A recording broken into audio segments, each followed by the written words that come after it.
Coming up, a horror comedy novel with plenty of attitude. The only sports book we're likely to cover this year. Plus, our distraction of the week.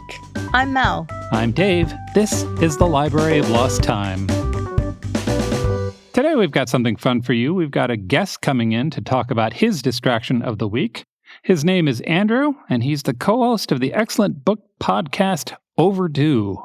Overdue is one of my must-listen shows. Andrew and his co-host Craig go into the backlist to discuss books that most of us should have read by now, which is a really fun premise. Yeah. I really enjoyed their discussions of some of my favorite books, like Something Wicked This Way Comes by Ray Bradbury and Jane Eyre by Charlotte Bronte. And they recently did a thriller by Mary Higgins Clark, who pretty much defined my high school reading. I was very into her women in peril thrillers. We were recently guests on their show. We talked about Hunter Thompson. Their show is like the best kind of book club. They are funny and opinionated and insightful, and they come having done their homework, and it's just a blast to listen to them. You will hear from Andrew later in this episode, but first, we're going to talk about two new titles. Mel, what have you got? Okay. I know for some people, spooky season doesn't officially start until October 1st. Spooky season started September 1st, maybe August 31st around our house. Exactly. Why wait? Yeah. I've been alternating horror books and nice books for weeks, and it's awesome. The title I'm about to describe won't be for everybody, but if you like horror comedy and are excited when things get very dark and also irreverent, you will love this book. It's Black Sheep by Rachel Harrison. The narrator and our anti-heroine is named Vesper. She's a waitress at a chain restaurant called Shorty's, and she is the personification of bad attitude.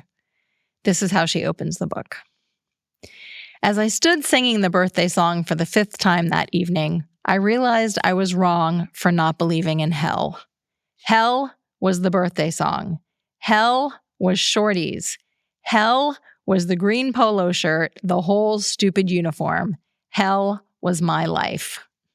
I like Vesper already. Right? Firmly on Team Vesper. Yeah. Plus, that's such a great name. It really is. We quickly learned that 6 years ago, Vesper escaped from a very strict insular religious community. She wanted to be free, and she was on the hunt for her father who disappeared from her life without explanation. What she's found instead is this dead-end job and extreme loneliness. When she gets an invitation to her cousin Rosie's wedding back in the cult, Vesper decides to return home. Even though her cousin is marrying Vesper's ex-boyfriend. Oh. And going home will put her in striking distance of her chilly, hypercritical mother. At first, when she walks in, everyone is delighted by Vesper's return. But her homecoming reveals a troubling family secret that changes everything. This book was so much fun. I love spending time with Vesper. She's tough and vulnerable, snarky and sassy, all at the same time. And mostly, like the rest of us, she just wants to be loved. The story is angsty and darkly funny and a page-turner. It is an excellent read for spooky season. It's Black Sheep by Rachel Harrison. It's available for pre-order now, and it will be out next Tuesday, September 19th. I should also mention that Dave, you recommended a Rachel Harrison book last year for spooky season, Such Sharp Teeth, which is a feminist werewolf story. Yeah. So if you wanted to do a twofer, she's a great writer who tackles really different subjects in each of her books, and that would be a really fun pairing. We have yet to talk a lot about sports books, although you've written one. I did. Mel wrote Roller Girl, totally true tales from the track. About the knockdown, drag-out sport of roller derby. Yeah. Then we might talk more about sports in the future, Strong Sense of an Arena or something. I know we've gotten requests for Strong Sense of the Baseball Diamond. Yeah. Baseball writing is so good, though. It is. For instance, I read about this book a few weeks ago, and it's come back to me a few times since then, all on its own, and baseball season is winding down, so I wanted to mention it.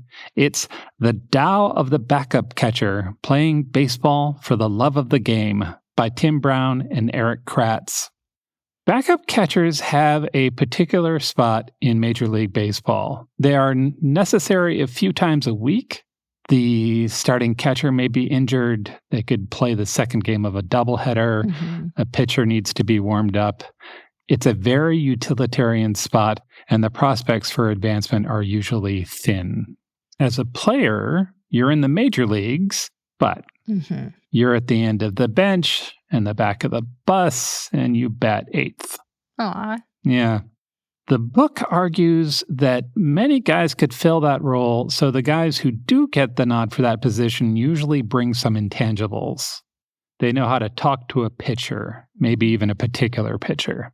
They're talented in certain circumstances. When the game is all but over and the sun seems 2 feet too close, they get out there and play like they're happy to be here. Mm-hmm. At different times, the backup catcher might be a friend, a confidant, a father figure, a brother, a priest, a therapist, or a drinking buddy. This book is about the guys who play the game even when the game isn't treating them well. One reviewer said, "This isn't just a story about baseball, it's about life and the beauty of knowing and accepting who you are." Maybe you know a sports fan who would enjoy it. It's The Tao of the Backup Catcher, Playing Baseball for the Love of the Game by Tim Brown and Eric Kratz. And now our distraction of the week. Today we're here with Andrew and Craig from the Overdue Podcast. I understand, Andrew, you have a distraction of the week for us. What have you got? I do have a distraction of the week. I've been very distracted by the Wheel of Time television show this week, which is back on Amazon Prime for its second season. What do y'all know? What's your familiarity with this work? Do you have any? Okay, I haven't seen the show, but it is very near and dear to our hearts because they shoot a lot in the Czech Republic. Yeah. And Rosamund Pike moved to Prague to shoot the show. Yeah, I think a bunch of them, the cast members, kind of moved over there because they were expecting, and then this could still be the case, but I think they were expecting it to be kind of a Game of Thrones style hit where they can all like dine out on it for a decade. So I think a lot of them, really changed their lives to move to make the show happen. So yeah, that's one interesting thing I wanted to talk about. The show in this context was that it is filmed mostly in the Czech Republic. They go to other locations too, but it definitely gives the show a very different look from like the Lord of the Rings stuff, which I think a lot of it is shot in New Zealand. And then for like Game of Thrones, I think they used Ireland a lot. They used Spain, like more like further west in Europe. And then this one's more centrally located. So yeah, definitely a lot of landscapes that you haven't seen in other fantasy properties already. But yeah, it's the show is based on the series of 15 books. It's 14 plus the prequel novel. So I was already counting I read all the ones that existed when I was in high school, and then they were like day one purchases for me after that until they were done. Written by this guy, Robert Jordan. And then following his death in 2007, they were finished by Brandon Sanderson, who a lot of people have probably heard of. And yeah, the thing about the TV show that I kind of like is just these books are completely unadaptable. There are a million characters. There are tons of overlapping plots. There are like dozens of different cities and towns. All that they're supposed to have their own like characters and dialects and like styles of clothing, and even the way the books are structured, where early books are like narrowly focused on a few characters, and then later books expand out to like a couple dozen characters, like point of view characters in different locations. It would be very, very hard to do a straight adaptation. And so no one tried for a long time. And then Jeff Bezos wanted his own Game of Thrones for Prime Video. So they threw millions and millions of dollars at this and at that Lord of the Rings series that they did.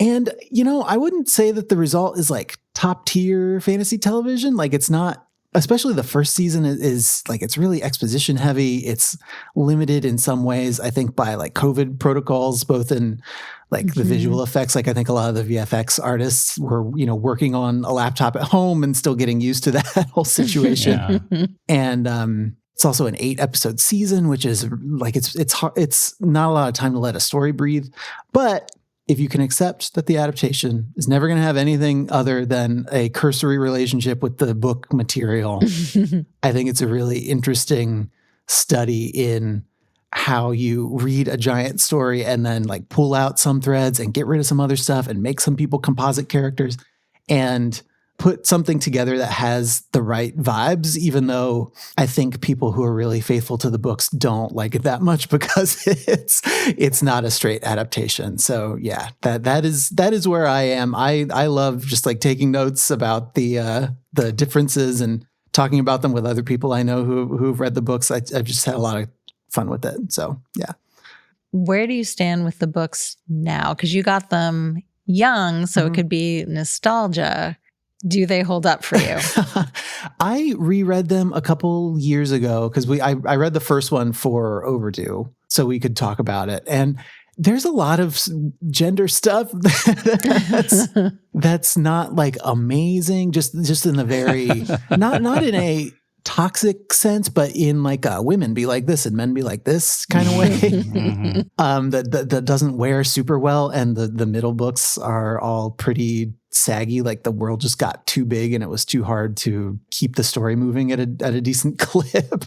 But overall, I think they do stand up. I don't know how I would feel about them if I were coming to them totally fresh with no like rose-colored glasses or nostalgia or anything for them, but I still had fun. Yeah. And the show holds up against that for you? I think so. Yeah. It's pretty good so far. I mean, it does look really beautiful and fantastical. Yes. And sometimes that's all you need. Visit strongsenseofplace.com/library for more info about the Overdue podcast, the Wheel of Time series, and all of the books we discussed today. Thanks for joining us on the Library of Lost Time. Remember to visit your local library and your independent bookstore to lose some time yourself. Stay curious. We'll talk to you soon.